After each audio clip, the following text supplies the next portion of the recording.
a real estate and finance expert that goes to bat for you every day as a consumer advocate. Your host and the consumer quarterback, Brandon Rhymes. Welcome to the Consumer Quarterback Show. Thank you so much for spending some time with us here on the program. We've got a great lineup for you today. We have our security expert, Gunnar Bernecki, Guardian Protection on the program. Michael Johnson, Denison Yachting as well, outdoor boating, enjoying boats. 10 ways to get on the water quickly.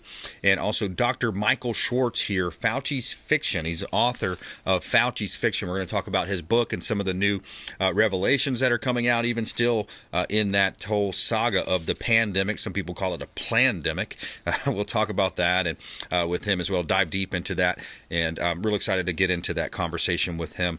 Also, Trump on Tucker Carlson recently, I got a clip that he plays about censorship and how much that role played into not only the election, but election interference, but more coming up on that topic in just a moment. Before we do, as you know, I own a top-ranked real estate team, Keller Williams Realty. My wife Lindsay and I own a top team. We've got mega agents on the team, awesome growth around the team, and I will let you know about a couple of our hot listings. We always feature our real estate properties live on air on our show as a strategy to help sellers sell faster, profit more in their real estate deals. 11722 County Road 672 in Riverview. This is a commercial property, also could be viewed as a residential property. And you might say, well, Brandon, how's that so? Well, let's just look at what we've got here. Almost 20 acres of land. You've got palm trees and landscape trees, citrus trees as well. 3-bedroom, 2-bath property, a single-family home.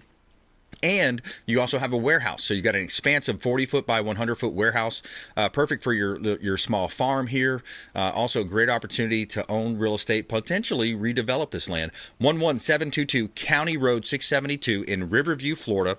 That's East Hillsborough County, growing part of Tampa Bay, a very bustling area, growing area of Tampa Bay here in the market. We also have another property that we have listed here at 6504 South Linda Street in Tampa. 6504 South Linda Street in Tampa. We've got a single-family home. Beautiful property, 1,900 square feet, 3 bedrooms, 2 bath, over a 1/4 acre of land. Some people are saying that you might be able to build an out parcel or a second parcel there, structure there. Potentially, you'd have to talk to the zoning. Kitchen and bath has been updated. You got a motivated seller here. We just did a price reduction. They're willing to help towards put some money towards closing costs as well. Build in those seller concessions on the closing cost side. 6504 South Linda Street, Tampa. You can see all of our listings. Platinum, Coastal Elite. .com. Try that in a small town.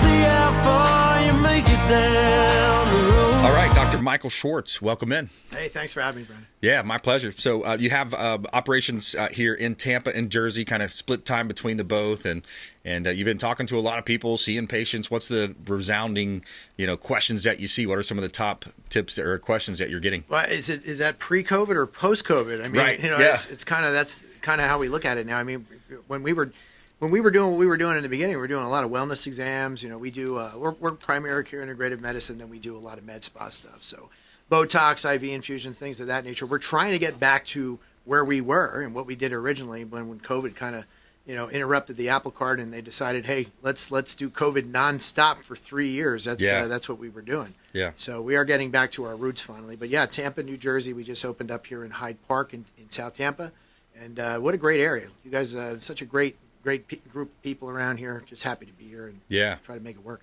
Yeah, Tampa Bay's awesome, man. Great place to live, work, and play. A bustling economy, professional sports, boating, fine dining, lots of good stuff happening. I want to get right into this core message of the pandemic, the plandemic, the Chinese communist virus that came across the pond, and still to this date, there's no talk even hardly of repercussions or accountability towards China, the CCP.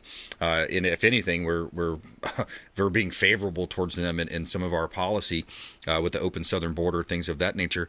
But when I remember when this came out, it was like, okay, wow, the first 14 days, slow the spread type of deal.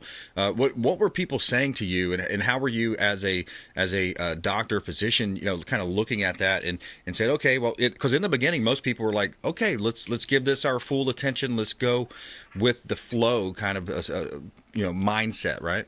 Well, you understand. So I own medical clinics, but I'm a research doctor. So I employ different medical personnel. But my job is a little different. It's analytics. It's looking at the data. Research, got it.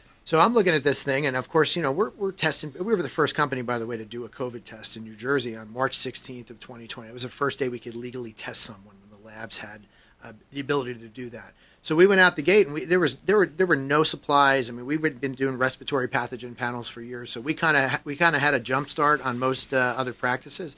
But most people were scared; they were shutting their offices down. Meanwhile, we're out here testing people on their porch, making sure we're safe, PPE'd up, because we didn't know. You're looking at the TV, you're watching the same briefings that we all watch, wondering what is going to transpire here.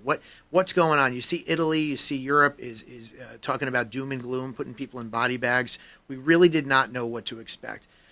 As we got into it, and as we started testing, 100 patients, 200 patients, and I'm finding that most of the people are recovering quite nicely after maybe 2 or 3 days, you start to think to yourself, wait a minute, I'm starting to see trends that everybody has this thing, but most people are recovering quite nicely. When you look at our data, we had 19,000 patients in total, 4,000 plus positives. But out of that 4,000 positive caseload, 90% of them were asymptomatic or mild. Now, it depends on how you define mild. If you define mild as not needing hospitalization, we only had 4 patients out of 4,000 that needed to go to the hospital for some treatment. We didn't lose 1 patient during COVID. Wow. Yeah, and I think if you look at it from that perspective too, and the Centers for Deception and Control, the CDC, comes out and they start talking negatively around hydroxychloroquine, ivermectin. These are proven treatments. Sure. Right. So I think right there it kind of tips you off, like, hey, there might be something more behind this. Maybe there's some dollars being sent somewhere, funneled somewhere. We were a little shocked, when you start to see the data not matching. My staff is sitting around watching these briefings as well, and you see somebody like the president come on TV and say, hey, if you get the vaccine, you can't give it, you can't get it. That's old news now. Everybody's talking about it. But right. At that time, we're looking at each other, shaking our heads, going, is this guy serious, or is he being lied to? Yeah. Does he not know what he's talking about, or is he getting just bad information? Right. Because that's not the case. We told our patients right from the start, the vaccine, you're going to need more than one. The efficacy of these things is not going to be what they tell you, and it's an unproven vaccine. To be clear, Brandon, we did not recommend the vaccine in the beginning because we thought there would be adverse reactions. We didn't recommend the vaccine because clearly it just didn't work. So why would I give you an experimental mRNA vaccine for something that gives you a 120-day antibody response? And when you look at the data that we measured, right. The antibody response was exactly the same from natural infection versus the vaccine. Right. So at the end of the day, what makes the most sense here? Well, even boiling that down to the basics too, right? Can it technically be classified a vaccine? Because didn't they change the definition of vaccine? It's an mRNA gene altering shot, not technically a vaccine, right? You're exactly right, and I write about that in my book, Fauci's Fiction. The CDC literally changed the definition of the word vaccine during the middle of this. Exactly. And in my point, it is irresponsible to tell an 80-year-old patient, a 70-year-old patient, somebody who's a little older who doesn't maybe keep up with definitions. But when you have an 80-year-old that's been told something like polio vaccine, it's good for life.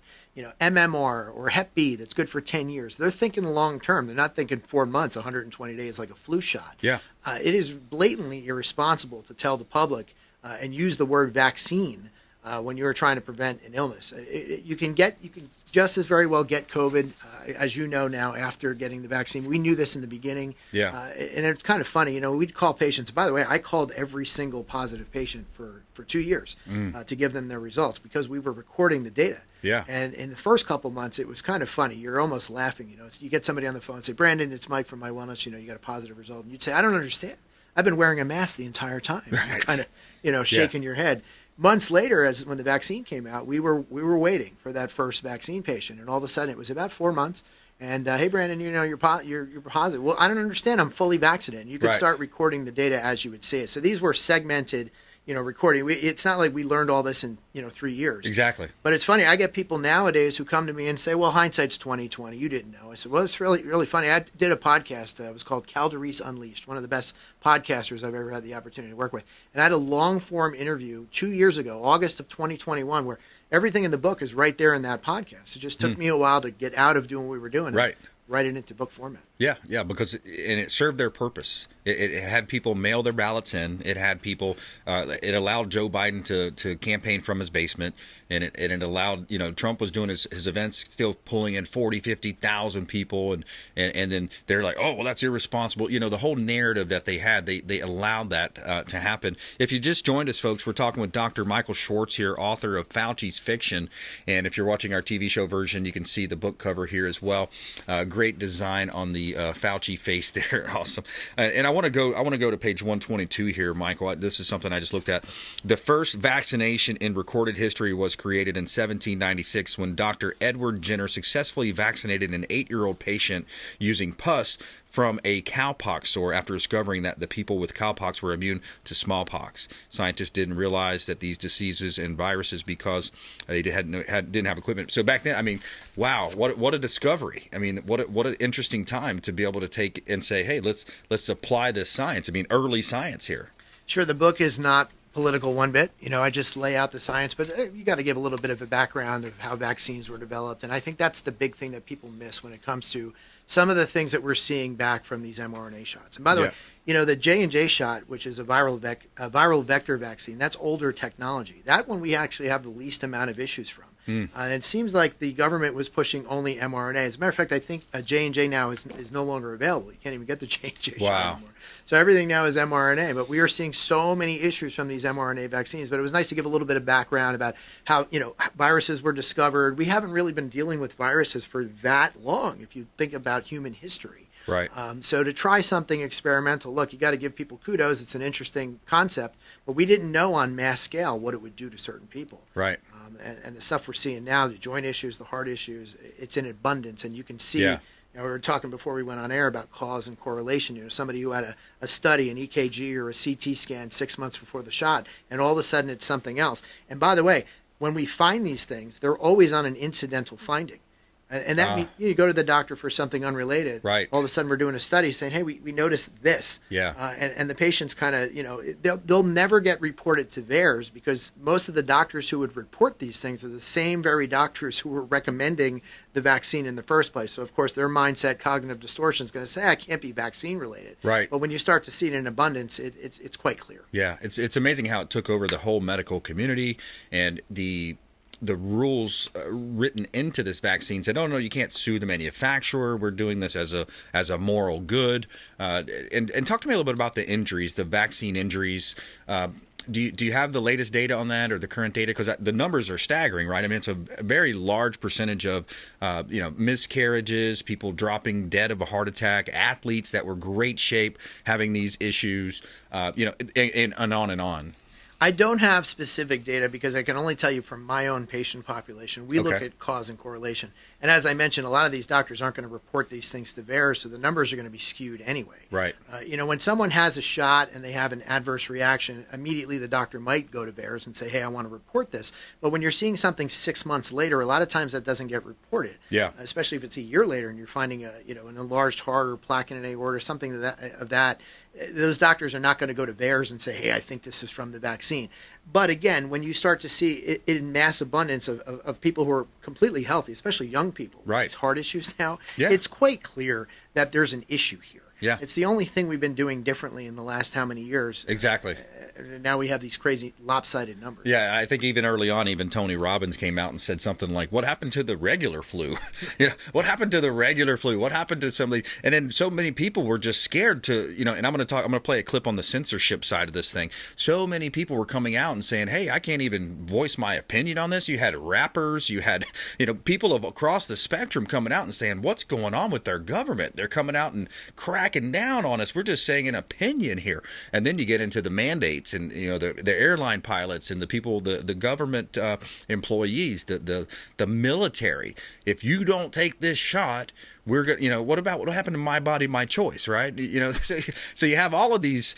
Oh man, this stuff that just happened, this hypocrisy and the condescending and the pressure, especially in the blue states, New York and California, trying to eat outside, forcing you to eat outside. Oh, I could eat outside, but I have the mask on.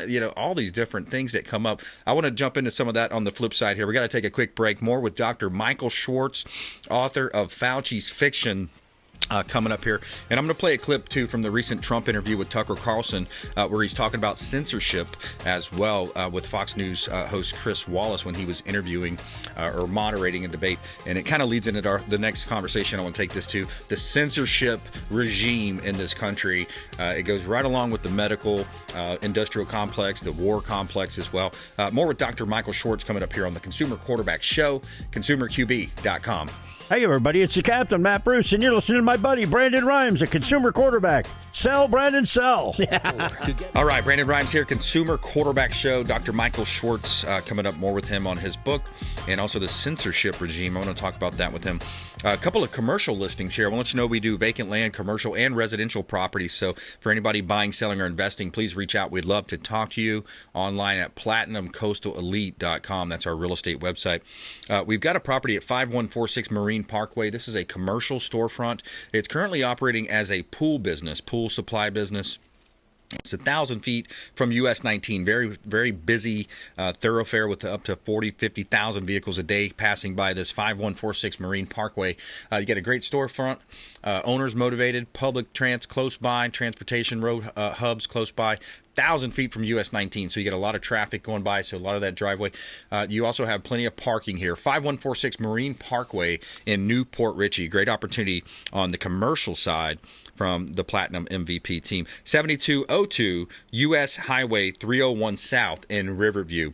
We've got another great opportunity for a commercial property. This one has two different structures. You've got a mechanic shop with a muffler, transmission, brake shop there as well, so mechanic shop, and then the other building is operating as a barber shop that could easily be turned into an insurance, real estate, mortgage, title, attorney office. 7202 US Highway 301 South in Riverview, corner lot location. Updated roof, and a great opportunity to own real estate. You can see all of our listings online at platinumcoastalelite.com. This is God's country. All right, Dr. Michael Schwartz in studio here. I wanted to play this quick clip here. I saw the interview with Tucker, and Tucker's one of my favorite influencers. He does such a great job of setting the record straight, speaking the truth. And this one was interesting because he's talking about this Trump was going on about Chris Wallace and how he censored his question to Biden, but it plays into a lot of what we're talking about here with the CDC and the FDA, who have, and again, the institutions now have the lowest level of trust or basically approvalship and beliefs by the American people that they've had in the history of the United States. Remember when I asked the question, why is it that the mayor of Moscow's wife is allowed to give you $3.5 million? Don't forget, that was brought up. Now it's brought up all the time, but that was brought up by me long before anyone ever heard of it. I said, the mayor of Moscow's wife giving you $3.5 million. What did you do to deserve $3.5 million? To Biden. And Chris Wallace said, this has nothing to do with the debate. I mean, he got in the way of the question. No, it was crazy. And I said, well, wait a minute. He got $3.5 million from the mayor of Moscow's wife. Now, people forget that, but if you go back and take a look, you will see. And Chris Wallace didn't want me to ask that question. I said, I think it's a very appropriate. So, I mean, that's just another example of censorship. And we saw a lot of that censorship as well. Have you seen and heard these similar type stories when it comes to medical, of course, misinformation and those types of stories, right? Yeah, of course. I mean, in the beginning of this, I think a month in, we posted something on social media and said, hey, I think we're doing this the wrong way. We probably should adopt the Swedish model. And I got ridiculed. Oh, you're going to kill people. Everybody's going to die. Yeah. And you see that even when, patients would come in, they just don't. The narrative that was put out there was so blatantly just almost, if you look at it now, criminal. In the beginning, you're like, I just don't think they get it because they don't have the same data we have. They're not on the ground. They're not. But a couple months into it, you go, come on. I mean, really, what are you doing at this point? So you're still trying to convince people now. If I showed you some of the comments that are on just the social media on the book, I mentioned this, people who haven't read a single word of Fauci's fiction, yet they're triggered by that cover. Right. Don't get the jab, we're going to give you a slab. Like, you really believe that? I mean, at this point, you have so many people who have survived COVID. I think it's like the same survival rate as the flu. It's like 0.1% or something, which is the flu. And I predicted that early on. I said it's going to be between 0.01 and 0.02% death rate. Because if you look back to when all these people were dying in the beginning, there's a reason for that. The virus was novel. We had no idea what we were doing. Flu protocol was flaring this up. We were venting people way too early, in a sense, killing people. I hate to say that, because it's really not the medical community's fault, but the CDC was driving this narrative and saying, hey, this is kind of what we need to do. They were coming up with the protocols that the doctors were following. And then you had doctors, like you mentioned, wanting to try things like hydroxychloroquine or ivermectin. So ivermectin is something that we did not use in our practice, and I don't really have enough data on it. I can tell you that someone who took it, they recover in 2 days, but most of my patients who were sick, as soon as the fever broke, they would recover in 2 days as well. So I think there might have been some kind of a placebo effect with that. But the point is, with ivermectin and hydroxychloroquine, anything that's out there, medicine is a practice. Doctors have a right to try anything to save their patients. Right. And this was all being ridiculed. To your point about the media censoring things. Yeah. What are we doing? You know, the narrative is still out there that ivermectin is horse medicine. That's completely untrue. Thanks to CNN. It was proven for, it was approved for human use in, I think, 1987. But yet we have people who still believe it is it is strictly horse medication. You can't use that. What are you doing? Joe Rogan's crazy. No, he's not crazy. He's actually trying to help people. Yeah. So what are we doing suppressing information? Why are we censoring questions? Yeah. In the Chris Wallace case, I watched that last night after I watched the debate. Yeah. I went and watched the Tucker interview with Trump. Yeah. And it's amazing. I mean, today Trump said, and I write this. Trump's only mentioned in the book I think twice, but one of the things I mentioned was, he said in the beginning, I don't want the cure to be worse than the disease. Exactly. And I think that's where we are in this point with COVID. We have disrupted so many lives. 30 seconds, back to you. Yeah, I mentioned to you earlier, I had a story of somebody who I signed a book for, my friend Tanya's brother, who was totally just scared of COVID, and I signed it to Pat. And unfortunately, I just found out yesterday that Pat passed away. It had nothing to do with COVID, but it was his fear of sitting inside and eventually turned to drugs and alcohol. And she told me he was just scared. Ever since COVID started, he was scared to go outside. Yeah. That stuff has to stop. We have to get the truth out. The suicide rate, the teens, I mean, amongst a lot of different categories, the teens, the kids that lost their senior year in baseball or football or whatever, it's so sick what happened in this country. And a lot of it was due for the money. It was the greed factor that happened. I wish we had more time. Dr. Michael Schwartz, Fauci's Fiction. What's the website? MichaelJSchwartz.com, and you can find Fauci's Fiction anywhere books are sold. Awesome. Good stuff. All right. So, hey, coming up, we've got Michael Johnson, Dennison Yachting on the program as well. Later in the program, we've got Gunnar Bernecki. He's our home security and automation expert coming up as well, Guardian Protection. Hey, stay with us. Follow us online at BrandonRhymes1, at CQB Show, and we'll be right back here on the Consumer Quarterback Show. See you. Thanks for listening to my daddy's show. Please make sure to send him all of your real estate deals and subscribe to the Consumer Quarterback Show podcast on iTunes and Spotify, or check out our YouTube channel. Have a blessed day.